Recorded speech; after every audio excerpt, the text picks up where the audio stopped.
Imagine this. You are born with high-functioning autism. With this disability, you are excluded from many activities, especially in athletics. This affects thousands of people with intellectual disabilities. They are excluded from the world because of lack of appropriate coaching, support, financials. So while you're out there participating in your beer league softball team, or you're in a bowling alley hitting strike after strike, do not forget about that little boy in your area who's turned down from every little league because he has autism, or because he has Down syndrome, any kind of intellectual disability. Imagine having a strong interest in something that you'll never be able to participate in.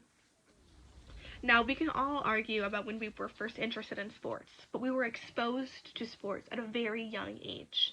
So spark up a memory and think about a time where you were excluded from a sports team solely based on the fact that you needed some more practice to expand your abilities in that sport. I bet you were hurt, angry, frustrated. Like, why shouldn't you be on that team? You know how to do it. This is how these kids, these teenagers, and adults feel when they are excluded from an activity solely based on their intellectual disability. Because they feel that they can do that same sport just like you. Why shouldn't they be able to participate in it? According to the CDC, adults with disabilities report mental health distress 5 times more likely than adults without disabilities. The exclusion leads to depression and other severe mental health issues. This is where the Special Olympics comes into play.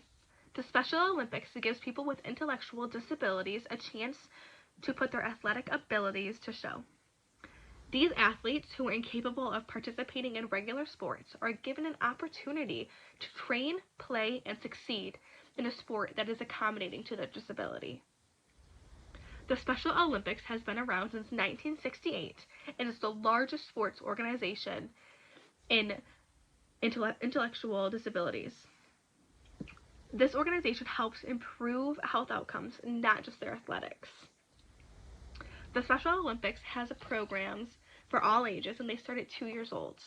They open the doors for all intellectual disabilities, and they offer teachers, families, caregivers, and support from the community to share sports with children. The support only grows with age. Starting at 8 years and older, special coaching is brought in so that they can apply support, training, and even some therapy to their athletes. Now, these families of the athletes have never-ending medical bills on top of just daily living expenses. So the Special Olympics offers the families 100% free experience in sports, as well as all of the equipment, the jerseys, the footwear, the basketballs that are outside, everything. This organization improves health in multiple ways. Physically, it just builds up your strength, it improves eating habits, and it's a general exercise that you get in your body every day. And mentally, you get support from your peers, inclusion with everybody, and a community helping you find your way in your sport, pushing you to continue with your sport. If the Special Olympics end, then we have not done our job by accepting everybody. We would be disappointing the millions of people with intellectual disability getting improved health, social communication, and just the general ability to belong somewhere. Without raising money for this organization, the 2-year-olds would be denied their gymnastics class. The 16-year-old would be crying on the track because her funding was taken away. And the 25-year-old who just learned how to freestyle in a pool would lose all of their skill because they don't have daily access to a pool. Depression and other mental health issues would drastically increase, and the support from the community would drop, leaving the families alone once again.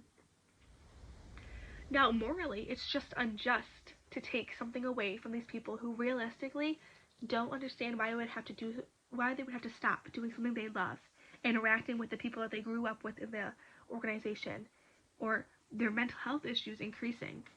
Taking away a huge piece of inclusion and acceptance. Losing the Special Olympics would be worse than losing the Rio Olympics. You might ask why. The Olympics are great. The athletes in the Olympics can participate in any sports organization. They're not excluded. The Special Olympics is the only opportunity that these folks have. And it would be a disappointment in society if we took that away from those children, those teenagers, even the adults. They need somewhere to belong. Now put yourself in their shoes. The only way to participate in a sport is dependent on donations to the organization. The Special Olympics is an organization home to over 5 million people with intellectual disabilities. These families have so many expenses for proper medical care and therapy. Without the general donations from the community, these families would not be able to afford the extracurricular activities, equipment, and even travel, because they will be traveling because of the Olympics. This organization helps cover all of that. Every donation given to this organization will help a little boy get a basketball, a teenager who needs a gymnastics leotard, and a 35-year-old that needed a coach just to understand their disability. You can make a donation on their website at thespecialolympics.org, or you can participate in any of their events to raise money. They are all over Facebook. There was just recently a polar plunge happening in multiple different cities, multiple different states to raise money for the Special Olympics. Your donation would make this little girl very happy to continue her gymnastics.